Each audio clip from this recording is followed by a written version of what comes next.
Hey guys, welcome to Remedies and Realities. Thank you for tuning in. I just wanted to give you a brief reminder that if you are enjoying the content, please subscribe, like, and share. I hope you enjoy the show.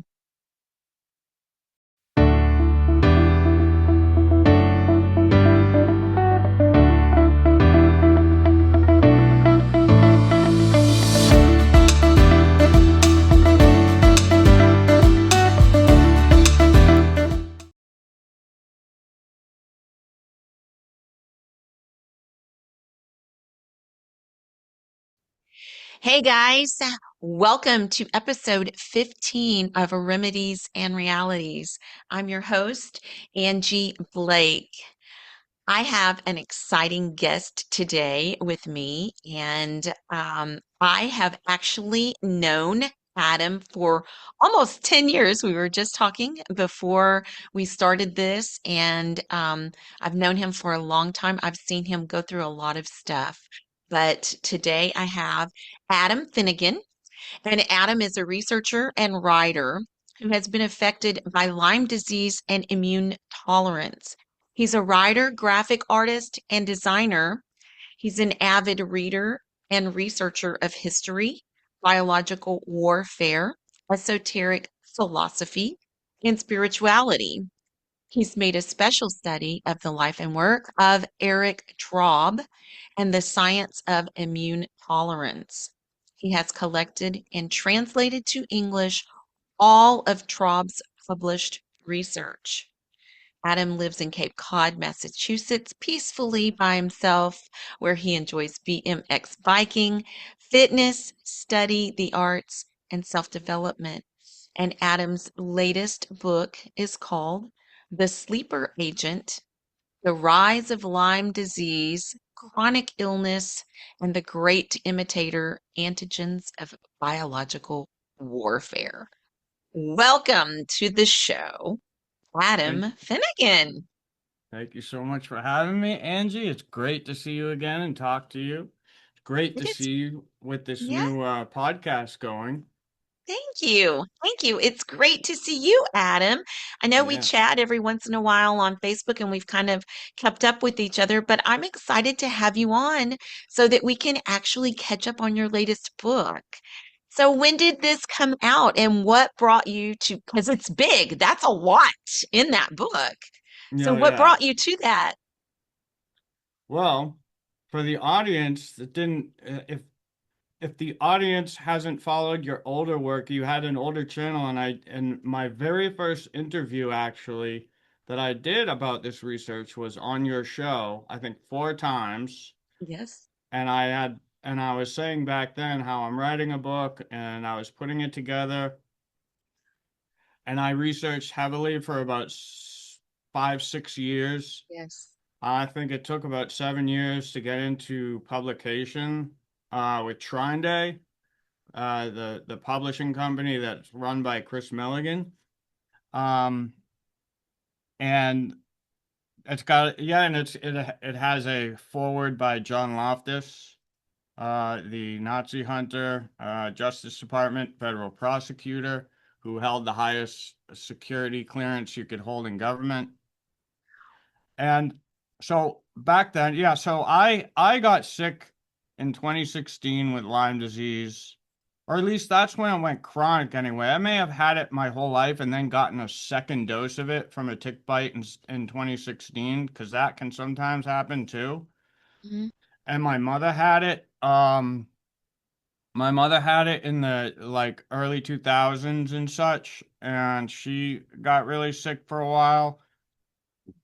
But I got sick and I had read a book called Lab 257 that was published by Michael Christopher Carroll about Plum Island.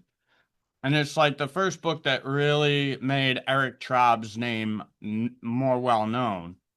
And I had read that book in like 2006. And I said, man, there's something about this Traub guy, very mysterious, and so when I got sick, I was like, all right, that's it. They got the wrong person sick. I'm gonna I'm gonna dig into this story. I'm gonna uncover this story.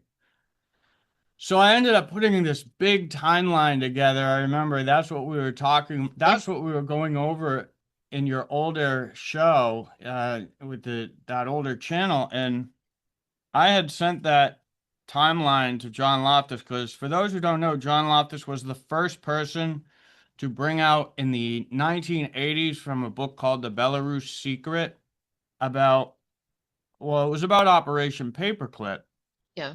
where we were bringing over those Nazis after the war to work for America. But it was the first book where he revealed that biological warfare was the result of biological warfare activity around Plum Island. And so I sent him the timeline and he thought it was brilliant. So I started corresponding with him about it because I said I'm trying to put a book together. And he had a high level Q clearance source who worked in biodefense who who was the he's the real source. And I met him. He's the real source. That's where John Loftus got his info from. So it wasn't coming just from John Loftus, it was coming from this guy who worked in biodefense. Okay. Um, and by the time I had reached out to him, there's like a 30-year hold where he can't talk about anything for a certain amount of time or he could get in a lot of trouble that has to do with classified stuff. There's like a 30-year period. And by the time I reached out to him, that was over. So he was able to tell me a lot more. And that's when I started. Oh, and he introduced me to these filmmakers, two ladies, very nice. One of them's Crystal and the other one's Jody. But Crystal, they were writing a screenplay about this, and she helped me get a lot of important documents from over in the German universities. Like I had to buy a lot of scientific publications that were only available at German universities. It was all of Huh. Erich Traub's published work, and it was in Wow. German. But Yeah. I wanted to know about it so bad that I got it all and I translated it all like with the use. What I would do is so it would come on a PDF, right? And it's not text that you can copy and paste. It's a picture. So you Mm-hmm. take the picture, you copy it, you put it into the software. I forget what exactly it's called, but it turns it into text that you can copy and paste into Translator. And so I did that one by one, every paper. And before I stumbled upon all of Eric Traub's work, I met somebody named Kathleen Dixon who was running this Lyme disease group. That's where I learned about this phenomenon called immune tolerance, which a better name for it would just be chronic immune deficiency. That's that's a better name for it, and or you could call it immune paralysis. That's another term that has been used because it really is like paralyzing your immune system, but Wow. it's or exhausting your immune system. And she taught me about that, but she didn't mention Eric Traub. It was only later I started looking into Eric Traub, I realized that he's actually the guy who discovered this. And Oh. so, yeah, it was a really interesting thing because it was like if I hadn't known her, I wouldn't have known about immune tolerance, and if I hadn't met John Loftus, I wouldn't have discovered about Eric Traub. So it just Mm. happened. All of the pieces just kind of fell into place, and that's how it all came together. And Yeah. Yeah, that's how amazing things that are sent to us by the universe or by God, that's how they happen. hmm They hmm just fall in line. Wow. And so you worked on this book so is the timeline and all that stuff in the book too? no, that's not. And so there was like I discovered like so much more to the story than I had on that timeline that it almost makes the timeline kind of obsolete. Oh. Um, I have the book and I have now an audiobook. I made an audiobook. Oh, I wasn't aware there's an audiobook. I've been on the website and was looking at the blog and some of your videos, and I haven't had a chance to purchase the book yet, but I will get the book. Sure. It's probably going to be over my head.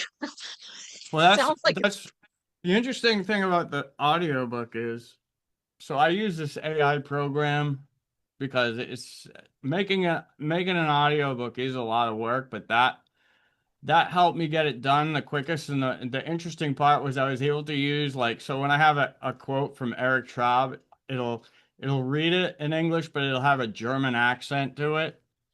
And then like nice. some of the Soviet Union bioweapon years, the quotes from them will have a Russian accent. It's a really interesting story, and it basically spans the entire globe. Like every nation was involved in this, and it plays into a global biological war that's been playing out for like well over a century. So you would consider Lyme disease a biological, you would consider that falls into that. Yeah, And so, yeah. So you talk about that a lot in the book. Is Lyme disease a major focus? it's like it centers, it kind of brings Lyme disease along and makes that kind of like the center, but it goes far beyond that. Like in the very beginning, I talked about um the early biological warfare.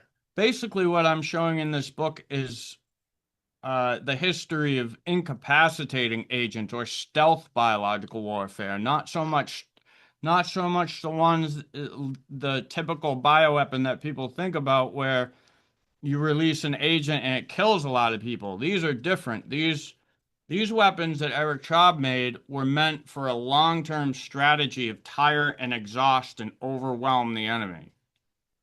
Huh. But it also it ties in the mental health aspects and the neuropsychiatric manifestations. And so basically what he did was he found this certain antigen which you could identify with like spike protein, that would be a form of antigen. All and there's forms of antigen that are on the spirochetes that are kind of like shed into the blood from the spirochete. Right. Well, it's that is the aspect of it that made it, the incapacitating, it gave it those incapacitating qualities, and that's what damaged the immune system. It was Wow. those little things that damaged the immune system, and that's the thing is that these could cause immune tolerance or chronic immune deficiency. But the thing is that if you're going to use them, you could use them on a bioweapon, but if you inject them into you, it will cause the same immune deficiency. So then we get into the whole public health aspect where, in the guise of protecting against disease, we're actually causing more disease, Yes. Right. you know, without, Yeah. without, I trying to tiptoe around words to say this in a way that doesn't get you censored, but that's where this is going. And it's like, so I these, may and not be able to play this one on YouTube, but I'm on plenty of yeah, other platforms. I'm on BitChute right. as well, and Daily Motion and Rumble and all of those. So, Awesome. yeah. Well, basically that's a big thing too, is and so this discovery he found kind of flips our understanding of immunology on its head. And so that's why, so they basically covered up his discovery and kind of buried it and made it about organ transplant recipients, because the same condition can happen with organ transplant recipients. So they gave the Nobel Prize to these two guys who were actually nominated by mistake for immune tolerance, and they made it about organ transplants, because if they had made it about antigen and infectious disease, that would have basically shown some serious weaknesses, or serious flaws and frauds in the realm of immunology and vaccine science. Um, Yeah. Mm, mm. so they basically ignored his work, gave these, decided, let's just give these two guys the Nobel Prize for this, and we'll make it about organ transplants. Wow. And that's what they did, and that's what my research shows. Um, but it's a really crazy story because like early on in the book, I talked about the British using biological warfare against America. I even have the first American president, George Washington, quoted on the deliberate use of smallpox as a weapon by the British. Wow. Yeah, and so and they and I show other like several other attacks that they attacked us over like the course of 200 years.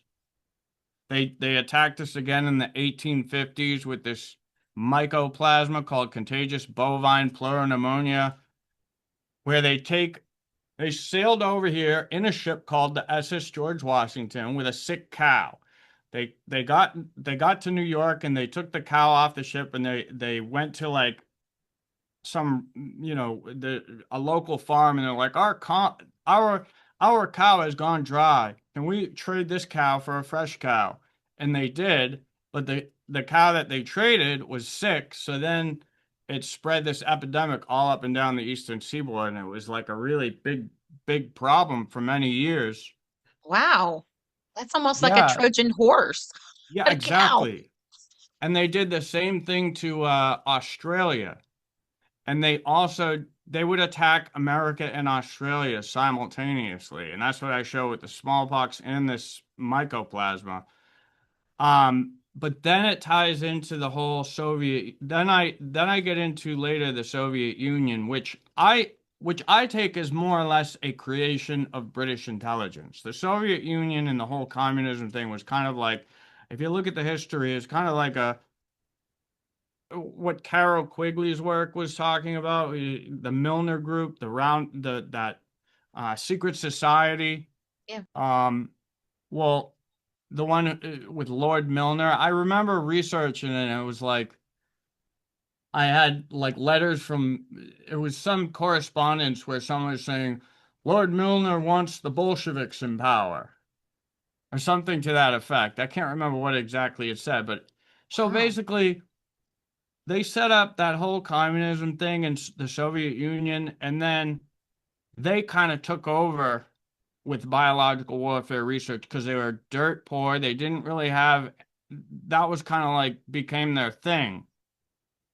And then British intelligence can kind of use them to attack us as much as they wanted and kind of, like they could use the Soviet Union to attack us and kind of like be in the clear without attacking us directly. Yeah, Um, I get it. and so we have like the early chapters are just kind of lead up to the beginnings of Erich Traub. And the fifth chapter I go into Erich Traub, and that's where like the story really starts rolling.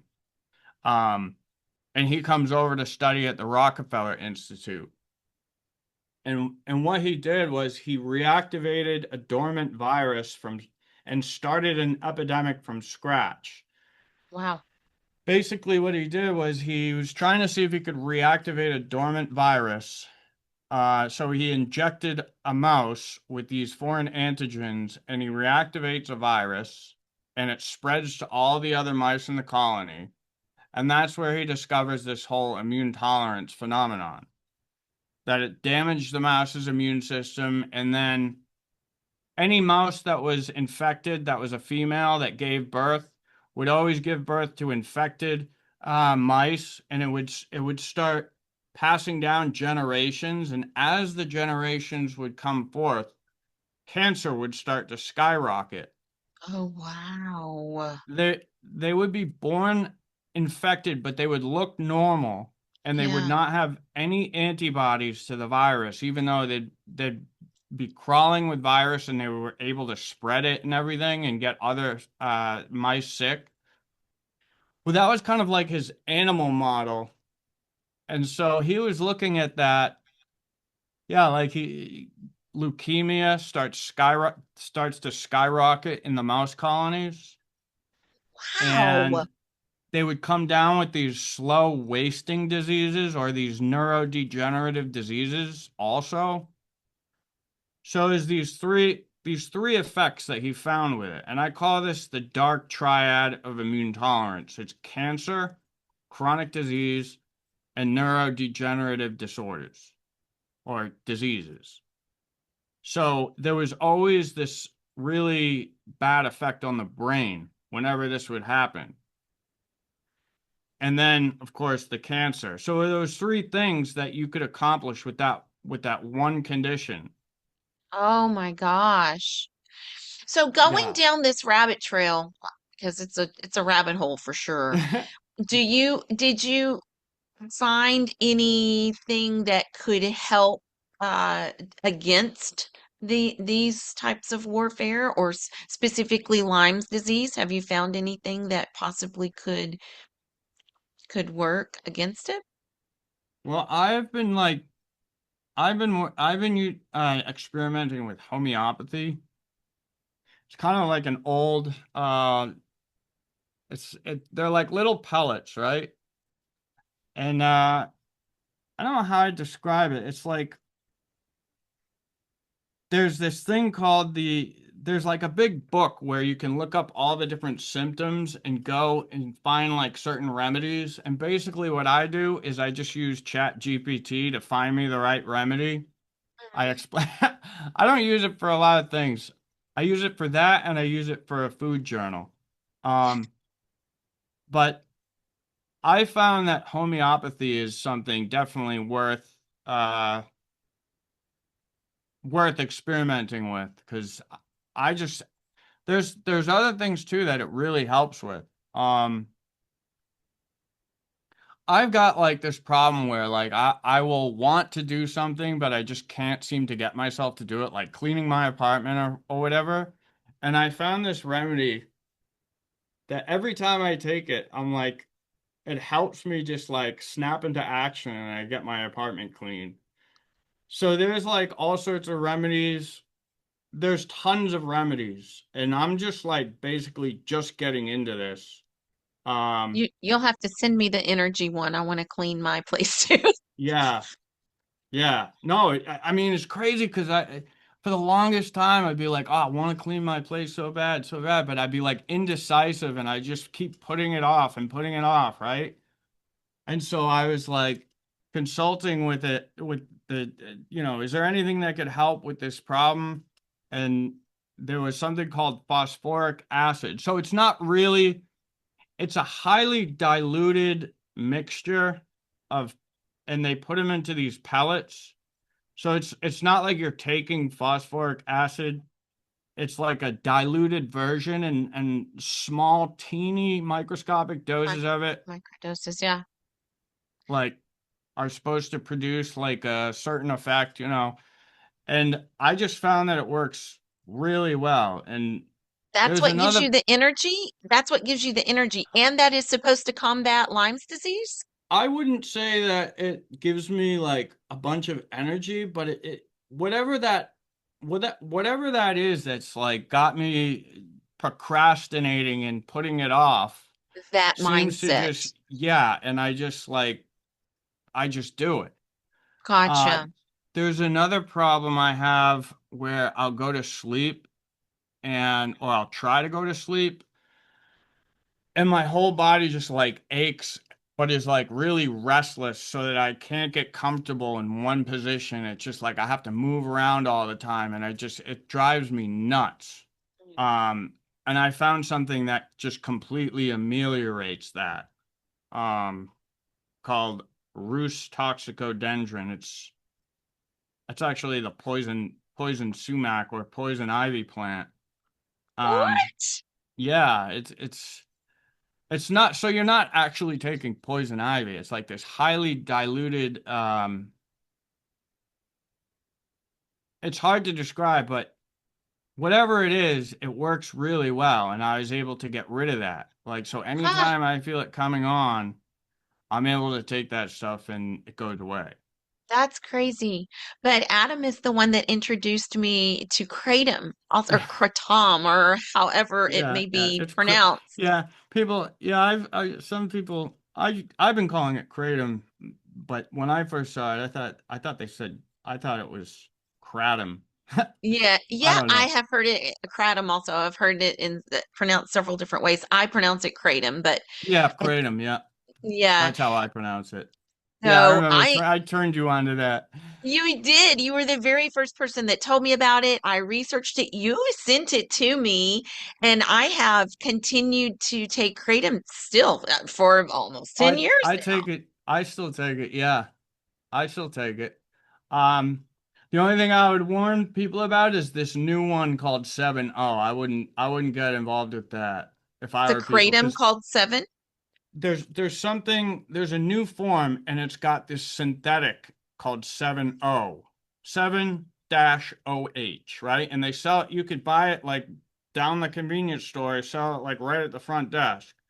And there's all these people online who got really addicted to it, and it's like super potent, and Really? they have like a really hard time getting off it. And it's not like the regular kratom plant. It's like the super concentrated. I've seen someone say that if kratom was like a light beer, this stuff is like moonshine. Oh, So wow. it's like, and there were reports that people died in LA. I don't know. I don't think you I don't think you can die from regular kratom. I really don't. Like Regular I don't kratom, organic. I only get yeah. I never go to the ex- store down the street to a smoke shop Yeah. and get it there ever, never, never, never have. So I Yeah, only order mine. I buy mine from PA Botanicals. Yes, I have like two websites that I go to that are organic that and it's pure and it works well and yeah, and I get, I get the larger Yeah. bags and it lasts me for like 6 months, but Right. take just a little bit and it wakes me up and I get great Definitely. energy and I get in a good mood and it kind of motivates me like what you were talking about. And at night, if I can't sleep and I have insomnia, I take a large dose and it just really Yeah. mellows me out and helps me fall That's asleep. helped too. Yeah, that's it stopped working for that problem I was having. I still take it every day. I just for whatever reason I could not I it used to work for that problem actually, but then Hmm. it started getting more intense, and then I found this other stuff, and thank God that worked. But yeah, I've been taking kratom. It can be used responsibly, but some people may have to kind of use it with caution, or some Yeah. people may not be able to use it at all. I don't know. I mean, but just a regular leaf where that's what me and you get, Yes. that's fine. It's just these super concentrated with synthetic additives, these new I ones that they're pushing. do Yeah. not want anything synthetic in my stuff. Yeah. None of it. Oh. So, oh Yeah. my gosh, where can people find your book and what are your upcoming plans? Yeah, I have well, I work for my publishing company, Trine. Yeah. So I just do the marketing there. I also host the Journey podcast with Chris Milligan, the owner. I also host these round tables for this other book called The Valediction. They have these round tables about how to make how to formulate a plan for world peace based on JFK's vision of world peace or something. Oh, wow. All So right. yeah, so I've got a lot going on, and I started something on Substack. Like I've given some webinars, right, about immune tolerance. And I'm trying to start an organization called the Biosecurity Ethics and Immune Tolerance Awareness Initiative. My goodness.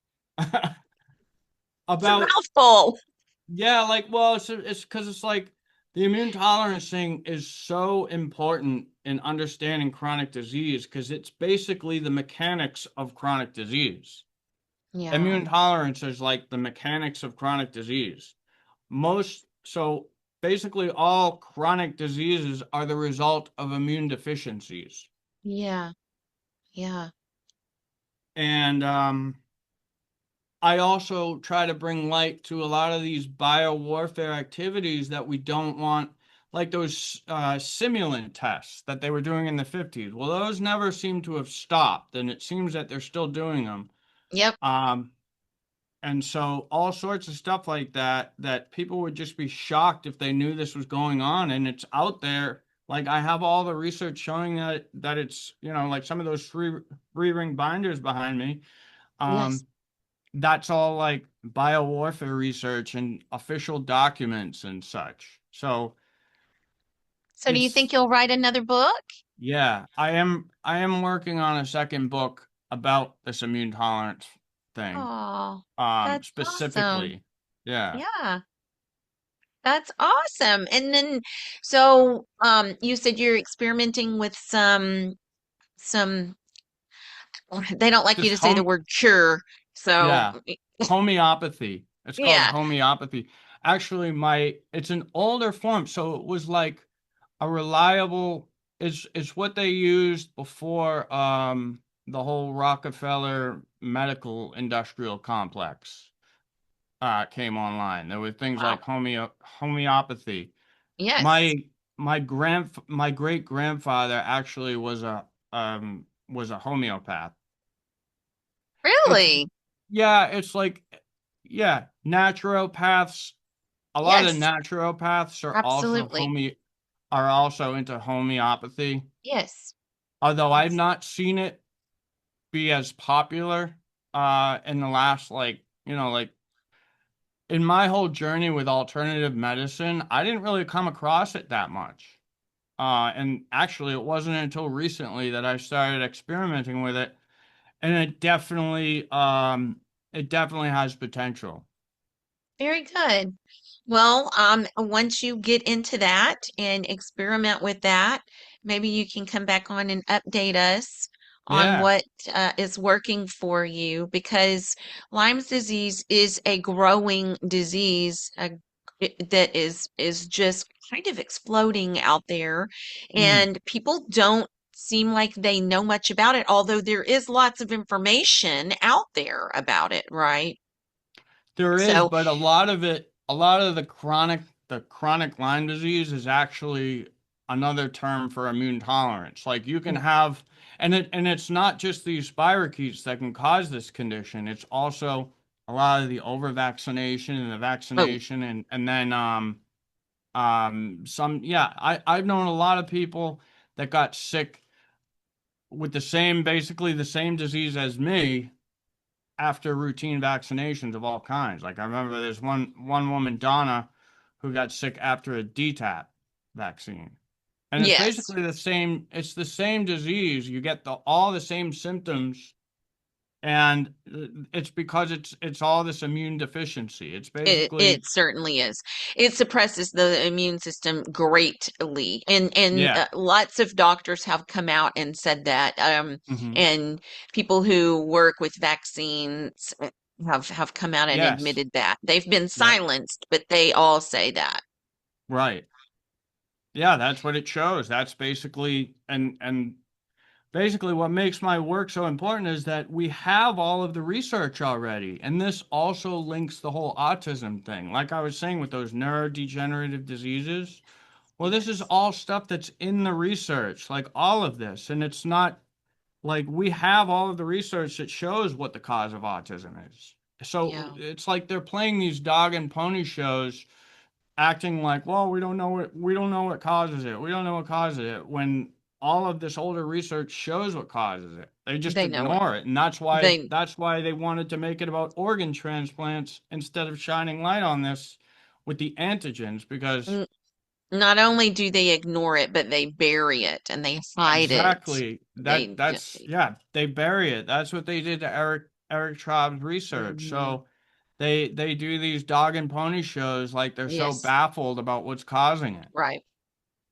They know for sure. Yes. Yeah. Well, tell people where to go to get your book.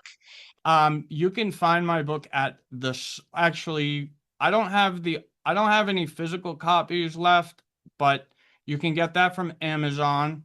Hmm. And you can find the audiobook, and Yes. I do sell the ebook and audiobook bundle, or you can buy the audiobook itself. You just go under store and then products, and you'll see there's like three different listings. Is that And on your that's at, website? Or yeah, are you talking about your it's, webs? yeah, it's called thesleeperagent.com. The sleeper agent. Thesleeperagent.com. Okay. And they can get your audiobook and ebook there on your website. And if they want the Yeah. physical book, they'll need to And go to Amazon. yeah, and if they, they can also find on that website, I have a section called videos where they can find my Yes. YouTube and Mm-hmm. Rumble. And Mm-hmm. I also have the social media icons where they can find me there. Okay.